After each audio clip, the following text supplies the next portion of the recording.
जय श्री राम। मंगल और राहु की युति मेष राशि में आरंभ हो चुकी है 27 तारीख से। और इस युति को लेकर छात्रों ने भी और बाकी जगह पर भी प्रश्न पूछे जा रहे हैं कि क्या इस युति को हमें उतना नेगेटिव लेना चाहिए जितना बताया जा रहा है, या ये बार बार होने वाला एक ट्रांजिट है, इतना ज्यादा ध्यान देने की जरूरत नहीं। तो आज हम इसी बारे में जानेंगे कि इस बार इस मंगल राहु की युति में क्या खास है, क्यों हमें ध्यान देना है, कहाँ हमें ध्यान देना है, और किन लग्नों के लिए ये युति फायदेमंद रहेगी। तो और विलंब नहीं करते, आरंभ करते हैं आज की यात्रा।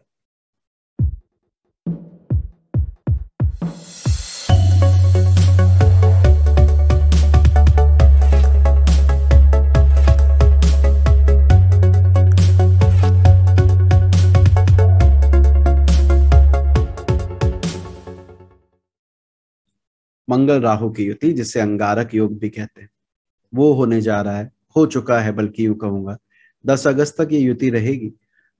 1 अगस्त के से एक हफ्ता पहले और एक हफ्ता बाद तक इसका प्रभाव थोड़ा और ज्यादा देखने को मिलेगा। अगेन, ये युति ऐसी क्यों खास है? वैसे तो हर 1.5 साल में मंगल जा के राहु से मिलता है, लेकिन खास इसलिए है क्योंकि इस बार ये युति मेष राशि में हो रही है। इससे पहले ये युति मेष राशि में हुई थी सन 2004 में, लगभग फरवरी मार्च अप्रैल के आसपास, और उसी समय थोड़े समय बाद ही इलेक्शन हो गए थे भारत में और सत्ता परिवर्तन हुआ था। पर मुद्दे की बात पर रहते हैं, अभी हम विषय पर वापसी आते हैं। मेष राशि में ये युति होने वाली है। मेष राशि वैसे ही बहुत खास राशि है, भचक्र की पहली राशि है, काल पुरुष का लग्न है। माना यह जाता है कि मेष राशि में कलता का भाव ज्यादा है। कर्ता, मैंने किया, मैं करूंगा, और उसकी युति अगर राहु के साथ हो जाए मंगल की वहीं पर, तो गलत निर्णय लेने की संभावनाएं बढ़ जाती है। ये परेशानी हम में से बहुत लोगों को आने वाली है 10 अगस्त तक। मैं अभी बताऊंगा कि अलग अलग लग्नों में किस तरह की परेशानी आ सकती है, बट इसको ध्यान देने की जरूरत है। एक और खास बात कि भाई ये जो युति है राशि में तो हो ही रही है, वैसे तो अभी बहुत दूर है वो, लेकिन 1 अगस्त के दिन वो एक दूसरे के ऊपर ओवरलैप करेंगे। कहाँ? भरणी नक्षत्र में। भरणी नक्षत्र एक क्रूर नक्षत्र है, मेष राशि एक क्रूर राशि है, वहां पे अंगारक योग। तो ये कड़े निर्णय और वायलेंस, इस तरह की चीजों को प्रमोट करता है। इस तरह की चीजें बढ़ती हैं जब मंगल राहु की युति इसमें आती है, मेष में आती है, स्पेशली तब जब वो और क्लोज आ जाए। वो एक परेशानी है कि भाई इसको देखना जरूरी है। भरणी नक्षत्र का जो चौथा पद है, अगर हम इसको कुंडली में देखें तो ये वृश्चिक राशि को भी इंडिकेट करता है, जिसके आधार पर यह कहा जा सकता है कि न केवल मेष बल्कि वृश्चिक पर भी इसका कुछ प्रभाव, मंगल राहु का प्रभाव आएगा। अब इससे क्या होने वाला है? इससे होने ये वाला है कि जिसके भी हाथ में सत्ता है, या घर में जिसके हाथ में सत्ता है, ऑफिस में जिसके हाथ में सत्ता है, वो इस अवधि में गलत निर्णय ले सकते हैं। इसका हमें ध्यान देने की जरूरत है। अब भरणी नक्षत्र किसे इंडिकेट करता है? कुछ तो होगा, भरणी नक्षत्र के अपने भी फीचर होंगे, मेष के अपने होंगे। तो देखिए, माइनिंग वाली जगह, भारत के जिन क्षेत्रों में माइनिंग होती है, स्पेशली जहां पर पत्थर निकाले जाते हैं, वहां पर परेशानी आ सकती है। एक दूसरा, जो वाद्य यंत्र बजाते हैं और जो गाते हैं और अभिनेता है, ये गलत निर्णय ले सकते हैं, इनके ऊपर, इनको लेकर खबरें आ सकती हैं। वो एक और बात है जो इस प्रभाव को अगर आप अप्लाई करेंगे तो वहां देखने को मिल सकता है। और ये यम का नक्षत्र है भरणी, इस वजह से कड़ी सजा मिलना, किसी के ऊपर पनिशमेंट बहुत बड़ी लगना, उसके योग बनते हैं जब ये युति आती है। अब आपने क्या देखना है, ये तो सही भाई सामाजिक बात है, लेकिन भाई हमारे लिए क्या, मेरे लिए क्या? तो अब आप इसको ध्यान दीजिएगा।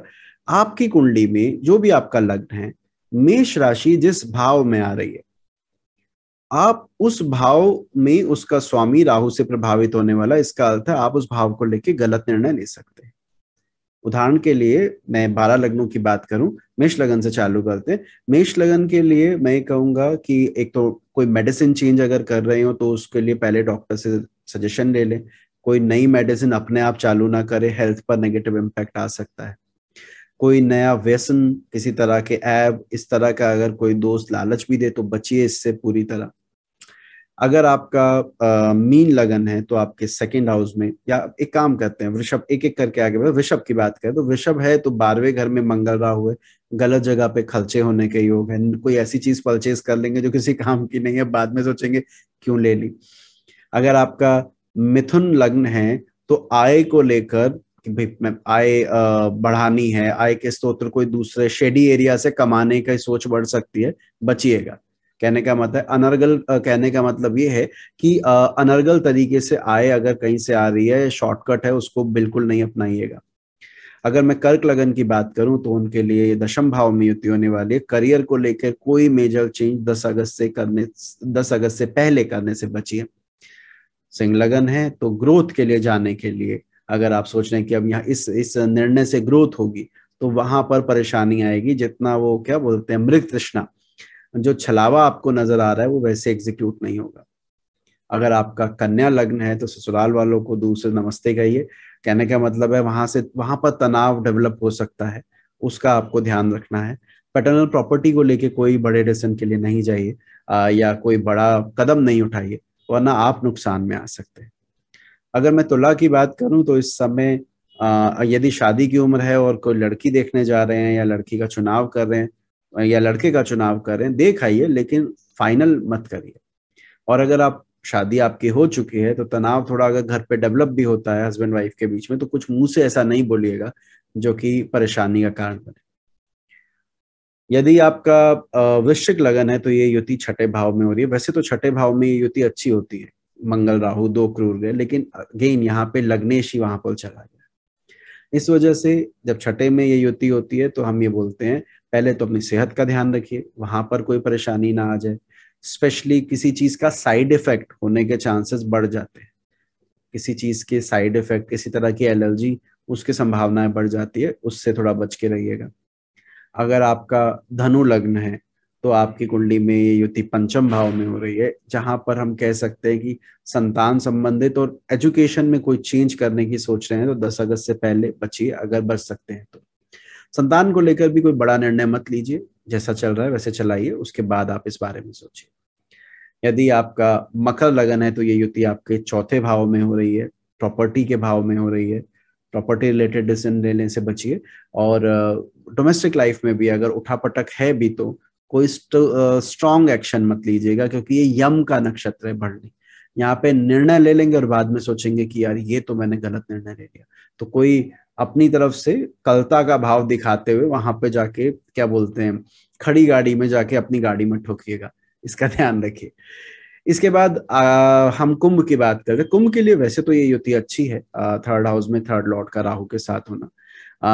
थर्ड हाउस में थर्ड लॉर्ड का राहु के साथ होना आपके पराक्रम की वृद्धि करेगा, वो अच्छी बात है। लेकिन यहाँ पर मित्रों से थोड़ा सावधानी बरतें, पड़ोसियों से इंटरेक्ट करते हुए थोड़ा ध्यान दें, वहां पर परेशानी हो सकती है। दोस्तों को कोई अपने सीक्रेट ना शेयर करें कि वो बाद में पता लगे सबको डिस्क्लोज कर दे, उससे बचिएगा। इसके बाद हम मीन की बात करते हैं। मीन में ये सेकंड हाउस में युति आएगी।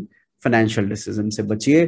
किसी से कुछ भी बात करते वक्त आपकी बात को गलत ना समझ लिया जाए, मिस इंटरप्रिटेशन जिसे या गलत फहमी बोलते हैं, उसकी संभावनाएं बढ़ जाती हैं, उसका आपको ध्यान रखना है।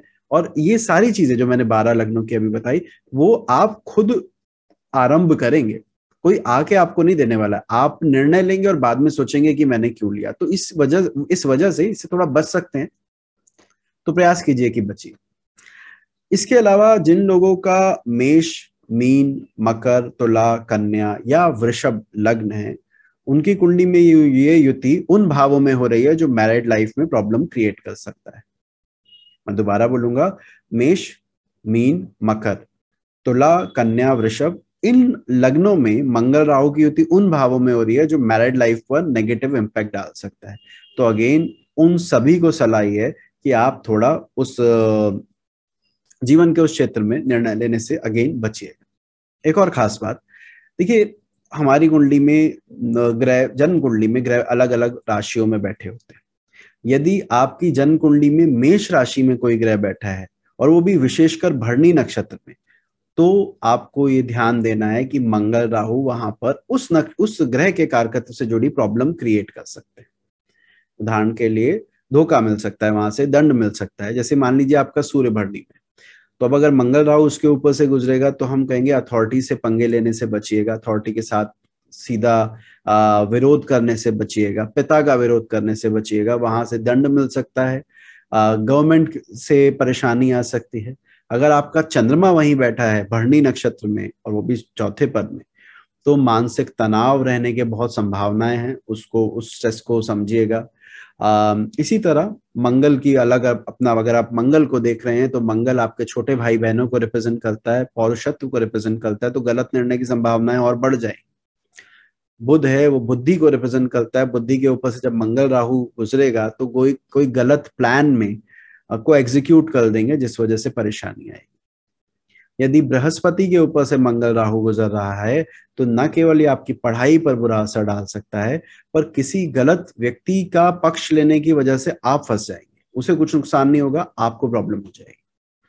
यदि शुक्र के ऊपर से मंगल राहु का गोचर हो रहा है भरणी नक्षत्र में, वैसे तो ये वैसे ही ऑब्वियसली शुभ युति नहीं है, लेकिन अगर हो रहा है तो आपको अपने जीवन साथी के साथ तालमेल अच्छा रखना है। और अगर शादी नहीं हुई है, कोई किसी एक को आप पसंद करते हैं, तो अपने उस साथी के साथ आपको धोखा मिलने के योग और वहां पर तनातनी के योग बढ़ सकते हैं।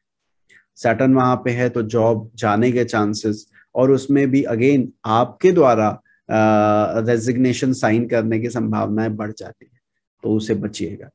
राहु केतु यदि वहां बैठे हैं तो राहु तो वैसे ही एक्टिवेट हो जाएगा, वो एक अच्छी बात है। अगर राहु भरणी में बैठा है तो ये परेशानी वाला नहीं है। केतु के ऊपर से यदि मंगल और राहु गुजर रहे हैं तो आध्यात्मिक उन्नति में बाधाएं आ सकती है, उसका आपको ध्यान देना है। एक और बात, हमने इतनी सारी चीजें डिस्कस की, कहाँ कहाँ किस चीज का ध्यान देना है। ये युति कुंभ के लिए, कर्क के लिए और मिथुन लगन के लिए लाभकारी रहने वाली है। ओवरऑल जो रिजल्ट रहेगा इनके पक्ष में आएगा।